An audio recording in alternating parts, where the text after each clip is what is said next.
Hey guys, it's me, Future Juan, and in case you guys are wondering, wait, Future Juan? Yeah, there's no easy way for me to explain this. This is a two-part video. Yeah, so, the footage you're about to see is essentially past me gonna be reacting to MatPat's current video about FNAF, regarding FNAF DLC Ruin. And that footage took place on Wednesday. And once that video comes out, the same time, hopefully, um, then part two will be my thoughts about the video as well as my predictions for DLC Ruin. So we're good. We're good. All right. So that's about it, guys. I'll let you guys enjoy the video. Future Juan out. Hello everyone, it's me, OneGamer4, back in another video today! Yes, I know. I just got back watching John Wick the other day. Well, now we're going to be reacting to MatPat's theory, because I had a theory ready, but, no, apparently MatPat decided to release a video over my break. So, without further ado, let's get to it. Let's not waste more time.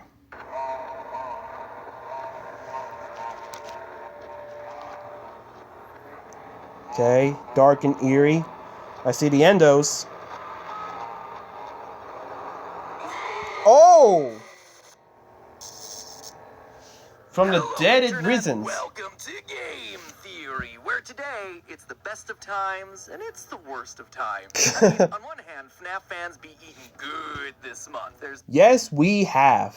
Books, there's a teaser for the movie, there's a trailer for Security Breach, Ruin DLC. Heck, there's even a brand new FNAF VR sequel that literally got announced as I'm recording this episode. It is all super exciting stuff. I hope you're prepared to engorge yourself in lore like Chica consuming a pizza. It is literally the year of FNAF, which is fitting since it's 2023 and that's the year of FNAF 3. Also, probably FNAF 6. Honestly, the only thing missing from this year is some sort of haunted attraction. But on the other hand, there is chaos in the wider theorist. What you mean? Buried in this landslide of new material are a lot, and I mean a lot, of very significant lore drops that feel unusually explicit for this franchise. Hints to the origins of Henry, revelations about secret AI programs controlling the Pizzaplex. Alright. Information that Gregory was in fact Patient 46. But here's the thing. Oh yeah, I definitely had my theory was actually all about Gregory being Patient 46 and my thoughts about it.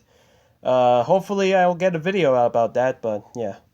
No one can actually agree on what it's all trying to say. Everyone recognizes that there's been a lot of very important stuff that's being revealed lately, but every online FNAF theorist that I've seen has taken the clues and wound up with a different solution to the puzzle. And normally that's not a big issue. That is the beauty of theorizing. To reach your own conclusions, to make your own predictions, to come up with your own personal headcanons as part of the internet hive mind's attempts to work together and solve a common mystery. There are going to be people that you agree with and people that you don't, and you know what? It's great either way. Except this time, we kind of gotta sort of figure it out. What we're talking about today is some major stuff. Everything that's coming out right now feels like it's trying to guide us into what the plot of Security Breach was meant to be. And now with Ruin meant to be. Also playable, please. Out in July and building off of that initial game, we've got a ticking clock demanding that we solve things and quick. Our window is tight. So today I'm here to catch you up on all. How tight? Let me check my calendar. Let's see. We're on a Wednesday. Yeah, about like a week we got like one more week before July, so yeah, we gotta do this quickly, MatPat. Major reveals and the ensuing controversies before throwing my purple hat into the ring on what I suspect it all means. Good news, bad news on today's episode, friends. Good news, I think we've been on the right track the entire time. Yay! I don't think the wider FNAF community is gonna agree with me. This one is gonna be a battle, so are you ready, theorists? It's time to eat pizza and theorize, and I'm all out of pizza. Okay, first let me catch you up on the big FNAF drama. Let me set the stage. It's April. All of Team Theorist over here has just finished slaving away on our massive timeline for the series. We've done it. Which we did a video on that. Drinks in our hands, eager to take a break from the franchise until Ruin's release later in the year. But nope, Scott had himself some other plans. He smacked those beverages clean out of our hands and released 3 new books: Submechanophobia, The Bobby Dots Conclusion, and Nexie. Now, normally that wouldn't be too much of a concern, right? Books tied to this franchise have been coming out for years. It's just part of the content treadmill at this point, and it's not like they tend to add a whole lot. Only one in like every 6 stories is even remotely lore relevant, and even then the connection back to the games only exists if you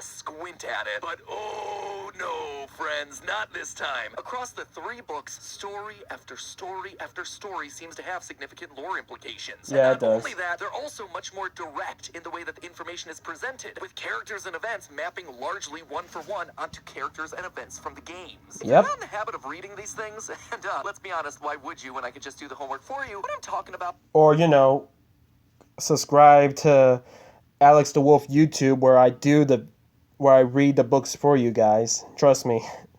There is no payment. It's all free, guys. Might be a bit confusing, so I'm just going to explain by way of example. In GGY, one of the 4 stories that set the internet on fire, a young boy named Greg, with brown hair and big brown eyes, is a master hacker who's Oh, been boy. reprogramming the animatronics at Pizzaplex for evil deeds, including bumping off 3 school counselors that seem to be getting too close to the truth. He also has himself a habit of being really good at the Pizzaplex's arcade games, leaving behind his initials GGY at the top of the game's leaderboards. Now, compare that information to what we get in the games. There's a young boy named Gregory with brown hair and big brown eyes who seems to be Patient 46, a master hacker that's reprogramming the animatronics at the Pizzaplex for evil deeds, including bumping off 3 therapist characters that also seem to be getting... I mean, I'll be honest. I don't really understand why Gregory is Patient 46. I mean, it's great confirmation, but where do we go from there? Just because a book said it, does that necessarily believe that the games will follow suit? Like, if that's the case, then why did Gregory reprogram the animatronics to come in at him? Like, trying to run his pockets. Why, there's just a lot more things. Like, it will take a whole video, and I know you guys want to react to this, so I'll just keep quiet. Too close to the truth. He also has himself the habit of leaving the letters GGY at the top of the leaderboards at various arcade cabinets throughout the Pizzaplex. He Now, do that be right gaming. there, that is not counting animatronic toes and trying to match up striped shirts. That is about as explicit of a one-to-one parallel that you get for this franchise. So when the story also reveals that Greg's nickname is Rab, aka Dr. Rabbit, you stand up and take notice. And you know what? The internet sees it. They recognize the connections and how important the books have suddenly become. No longer am I out there on my own little island shouting into the void about using the books to inform our speculation about the lore. Poor Finally, Matt the Pat. internet agrees with me. To me, this is a huge step in the right direction in terms of figuring out the wider lore of the franchise. You know, there's just one teeny tiny little problem with this. What? No one can quite agree just how seriously to take this lore. After years of denying the book's canonicity, there's suddenly been a massive swing of the pendulum the complete other way, where now many pockets of the FNAF community vehemently believe that these most recent stories are fully canon with the games. In other words, we're no longer talking about an alternate universe where events are similar to the games, but with slight differences. Oh no. Now the debate is all about whether what you read in the books also happened in the Pizzaplex that we play through in the games.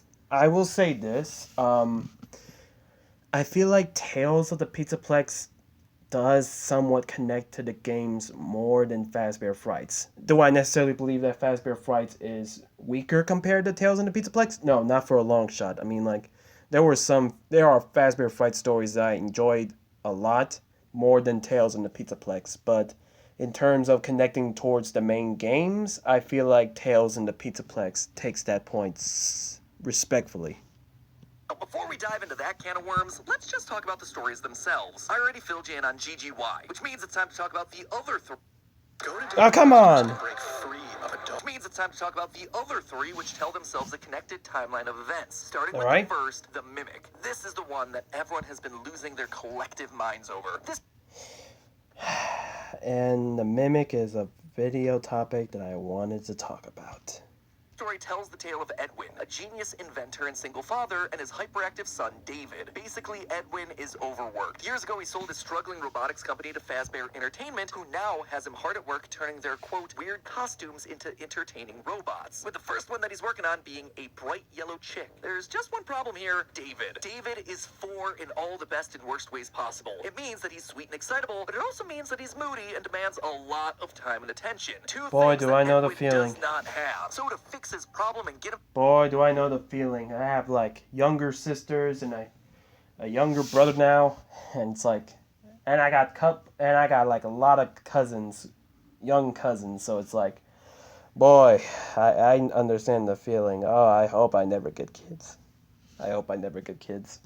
More work time, Edwin creates a piece of software known as Mimic 1. Using some spare robot parts, he makes a legless endoskeleton that's able to copy everything that David does. Basically, this thing's an AI that's using David as his training data. And while Mimic 1 starts by merely copying David, pretty soon it's able to respond on its own, independently. And David loves this thing, which means that Edwin is finally able to disappear into his work. Everything seems to be going well until tragedy strikes. Yeah. An unsupervised David runs out into the middle of a busy highway and is killed. Edwin is devastated, and he takes all his rage out on the Mimic, this robot that continues to behave like his son, infusing the metal of the bot with pure agony. We then flash forward in time to Edwin being gone, and the Mimic roaming the halls of his abandoned home, a brutal killer still in possession of David's childlike tendencies. So, oh, come on, man, don't do that. It's Henry Emily, a genius inventor who helped to create the robots of Fazbear Entertainment, a man who also happens to be a single father whose only child dies in a tragic accident when they decide to run outside, a creator whose first project was Chica. Now, that alone would be plenty of connected dots, but the story continues to hammer home the parallels between these two men. In past videos, I've talked a lot about Henry's signature animatronic design, the hinged jaws that we see on the original animatronics, as well as the Rockstar animatronics. Well, guess what? This is how Edwin decided to build the Mimic. Quote, under the eye housing, Edwin had welded in place a hinged jaw. Speaking of Edwin's robots, do you know what Edwin's first business project was? He made robotic vacuum cleaners, presumably like the ones that we see in FNAF 6. Edwin and Henry even share the same sandy brown hair color. But the other big parallel that the story... I mean, I guess, but I mean, like, everyone also shared the same black hair, so it's like...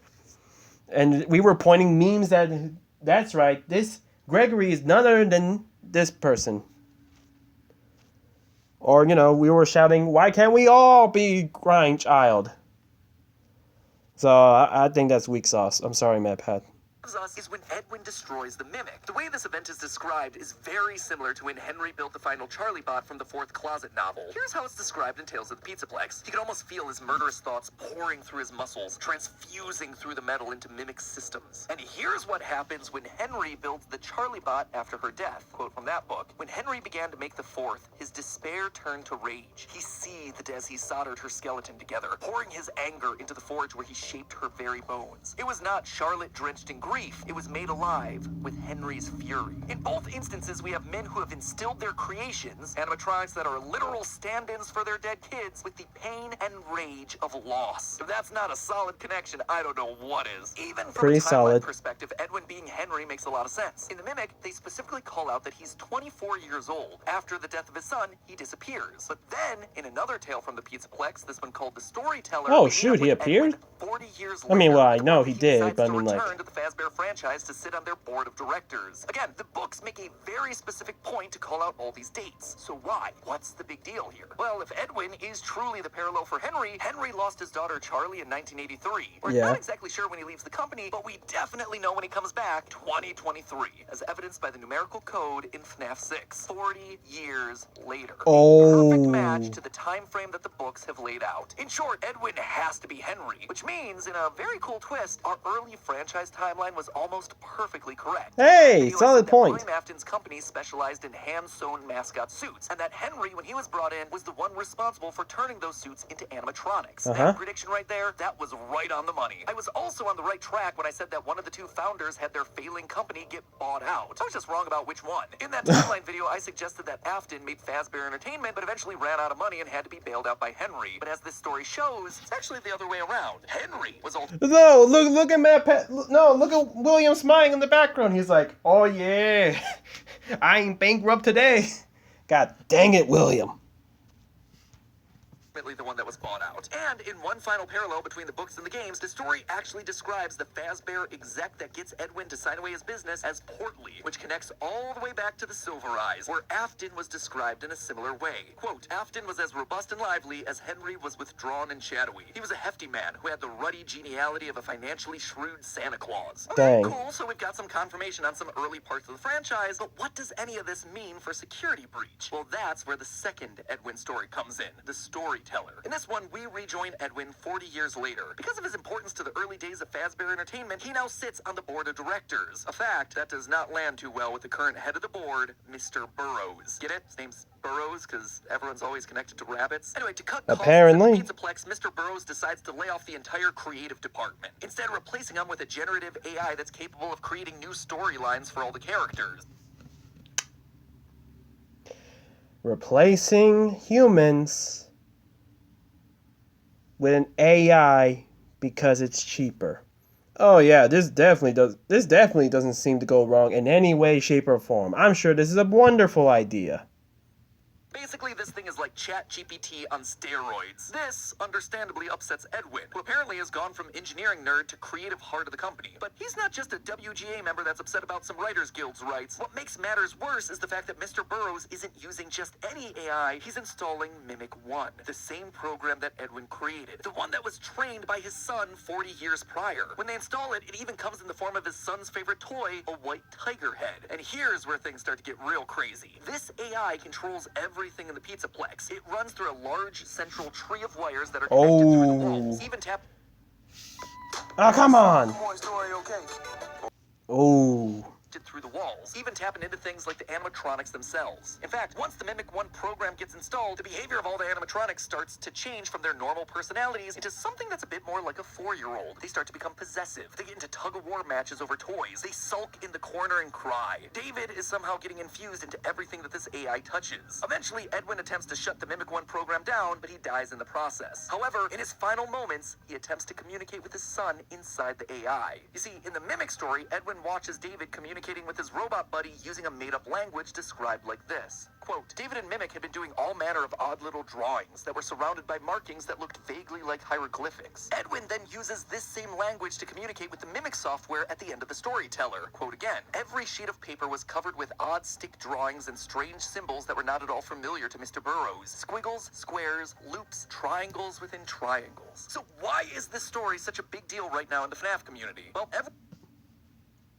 Because of that secret room in Sister Location, the one that suspiciously looked like the one that Michael's always been in between nights of Sister Location. Everyone knows it's important, it's just that no one can truly settle on what it's trying to say. Which means it's time for me to do my best to try and break it all down. Now, I've already mentioned the parallels between Edwin and Henry, but what that also suggests is that Edwin's son David may just be an analog for Henry's only child, Charlie. Not that they're one and the same or following the exact chain of events, but rather that where David goes in the books, we should be looking for Charlie to follow in the games. And in the Or, story, it could be one Sammy. AI that was trained using David winds up controlling the Pizzaplex and all its animatronics via an intricate system of wires. This, to me, is the book suggesting that we should probably be looking for Charlie to be doing the same thing in the games. And would you know it, but there is a lot of evidence to suggest exactly that. Throughout Security Breach, there are wires everywhere. Black and white striped wires that look very similar to everyone's favorite possessed puppet, Charlie. There are also the staff bots roaming around looking like a twisted version of the puppet. We Or also Nightmare see On. several unexplained Nightmare On plushies hidden in strange locations throughout Oh, the yeah, building, that again, too. suggesting that an angry version of Charlie may just be at work within the walls of the building. During my complete timeline, I suggested that the reason we were seeing so much puppet imagery throughout the Pizzaplex is because Charlie's possessing the building poltergeist style. Just like the house in that movie is possessed by angry spirits, the Pizzaplex is Or, kind of like how Monster House, that movie Monster House? Man, that was a movie. by Charlie because it's built on top of the location of the FNAF 6 fire. Yeah, that'll do Her it. physical form may be gone, but her spirit is still going to haunt the building until Afton is destroyed. And again, I think that this Good luck with that, Charlie. Good luck with that, because apparently this man won't stay down in the ground. The story confirms that I was close about the what, but not necessarily about the how. Charlie is still very much here, but it's not a haunting, it's technological. What? The wires are even formed in such a way that they look Nah, like it would've been better if it was haunting. of a tree, exactly the way the Mimic's wires are described to run through the Pizzaplex in the book. Just like David's consciousness infected everything in the Pizzaplex during the Tale story, so too is Charlie infecting everything in the Pizzaplex of the games. But that's not all. Remember that in the book, Edwin uses an elaborate code of symbols, sticks, and shapes to communicate with his son inside of the Pizzaplex. It's designed as an elaborate code of triangles within triangles. That right there, that is the wall code. I knew it! Security Breach's secret room. Remember that one? If not, here's the abbreviated translation. Break and mend, I built the breath. They hunt now, drawn to life. The storyteller here is giving us a clue that this wall code, these triangles within triangles, they were written by Henry. How? When? Not sure. Honestly, we hadn't even considered him as a possible person to have written this because he was supposed to be dead in the FNAF 6 fire. But if you look at the text with him, we all thought that he was supposed to be a pack down there. We all thought William was supposed to be a pack, and Michael, and Charlie, and Elizabeth. But no, unfortunately, that wasn't the case. Because now William is back as Glitchtrap. Henry may or may not have come back, but most likely not. Michael may or may not be possessing Glamrock Freddy, and Elizabeth may or may not be a robotic version of Vanessa. Basically, no one stays a pack for long in this universe. But I will say, the fact that it says, breaking men, I build the breath, they hunt now, that does sound a bit like Henry, because Henry did make the robots in a way. He was technically involved in the robots. He built Chica. Chica was his first creation. So in a way, I feel like, but they hunt now. Yeah, they hunt now because of William's influence. You know what I mean? The pieces all fit. Henry did build the breath. He was the creator of the animatronics. Ah, you see, great minds think alike. Yay! Repurposing old robotic parts. He is breaking and mending them. But midway through, this coded message starts to switch tones. It starts giving instructions. Quote again: dodge, duck, flash, shoot, crawl, run, crush the vile band. Your life, your aim will save those with soul. He's teaching someone their mission. He's giving some robotic AI their instructions, just like Edwin was trying to communicate with the AI in the book. It is their task to save those with soul. But look specifically at the verbs that are written here, especially shoot and flash. This one has to be talking to Gregory. Not only But I thought he is was the one patient that's crushing 46. the vile band of the Pizzaplex, all of those actions are things that he performs in the game. He is the only one shooting with the fast blood. God dang. Zillions of I knew I should get an ad blocker, but I just really enjoy, like, I really want to, like, support creators, alright? Forms in the game. He is the only one shooting with the Faz Blaster. He is the only one flashing with the Faz Cam. It seems like Henry, in a last failsafe against Fazbear, may have built a protector using an AI program and spoke to it using his triangle within triangle code. And that protector has to be Gregory. I know, I can't let Robot Gregory go. I get it. But how else do you explain this? No one else is flashing and shooting. And remember, the story GGY... Well, I mean, like, there's other ways we can describe this map. I mean, there's other ways. I mean, one, people could say that DLC Ruin takes place before the beta game, and they're using Gregory's name as a way to lure people in, and maybe Gregory came back because, like, hey, someone is putting dirt on my name, I'm gonna go fix it out. Or it could be like, maybe we're gonna figure out in DLC Ruin that there were a bunch of that Casey and Gregory weren't the only kids here before. Some actually were before them, and they all perished because they didn't have plot armor. Confirms to us that Gregory is patient 46, whose secret therapy tapes are played right next to where this code is in the very same room. Everything in this one room is screaming that the message is for Gregory, written in a code that the books tell us is reserved for robot brains. But this then raises two major questions. First, how could I say that Gregory's a robot when we see him in GGY as just a kid at school? And secondly, GGY makes it clear that Gregory is a villain, hacking into the animatronics and using them to kill people. apparently all three of your former therapists have gone missing, or two of them are missing. One of them was found dead. The woman's body was pretty messed up. It looked like it was mangled by machinery. Gregory's pen name for a large portion of the book is Dr. Rabbit, for crying out loud. If that doesn't scream, oh, by the way, I'm also working for Afton, I don't know what does. He even calls himself the wizard's most favorite apprentice. So The wizard's most favorite apprentice, huh? You sure you don't want to cross out wizard and saying Afton's most favorite apprentice? Because apparently Vanessa got thrown under the bus, apparently. how can I say that he's working for Henry when it's very clearly being told to us that he is also working for William? Well, first off, we never actually see confirmation that he's a human in the books. In fact, we largely get the opposite. Gregory is actually described in the book as, quote, an unfamiliar kid who looked a little lost at the start of the school year. So there's no past with this kid. No growing old together with a group of friends. He just appeared out of nowhere one day. What's more, whenever his friends do something odd, Gregory reacts in a very robotic way. He cocks his head and he has a weird pause in his behavior. Is that a lot to go off of? No. But also, nothing about him explicitly says that he's necessarily human, or that he's just the reluctant follower of Afton. But obviously the bigger question here is how? How can he be both a protector bot and an agent of Afton at the same time? This is also a question that's raised in the books. If GGY is saying that Gregory and Glitchtrap are in control of the animatronics, but then the storyteller is saying that an AI version of Charlie is controlling the animatronics, who's actually in control here? Both of these stories Yeah, feel who crucial is? to understanding Security Breach's lore, and yet they seem to contradict each other. So what is going on? Well, for that answer, teaser, we actually have to go to the trailer for the new Security Breach DLC,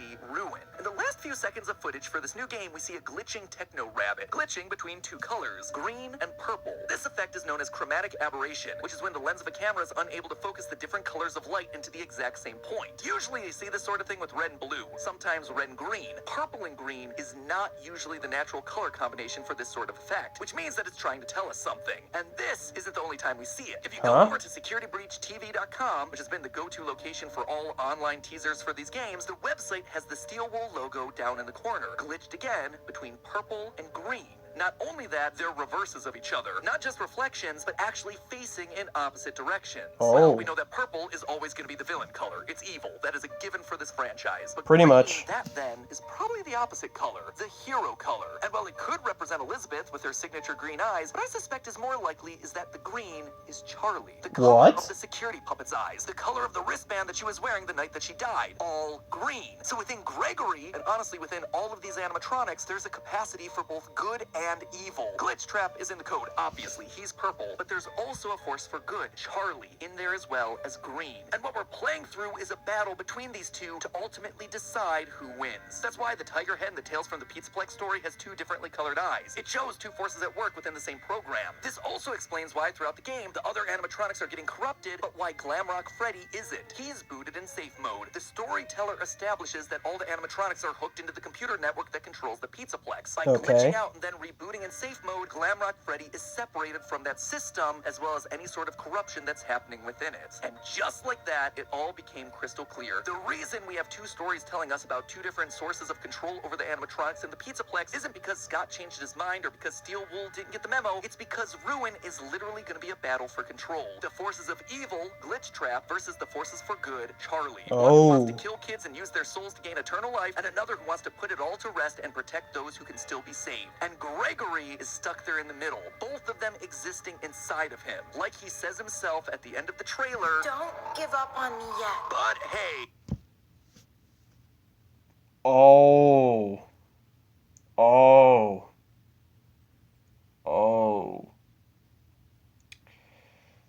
Okay, that's a lot of process, and if that theory is true, no. I gotta resist. Okay, I this what I'm about to say requires it's gonna be rather long, and it's gonna make me go rant mode. So that's gonna have to be a different video. So, anyways, guys, thank you guys so much for watching. Like the video so I know you guys enjoy. Comment down below what do you think of this theory, because me, I'm gonna need to think. I need to think this through about this video because I can't really explain what to feel about this knowledge. And you know what? Subscribe. We're trying to upload daily. This is Juan Gamer 54 signing off.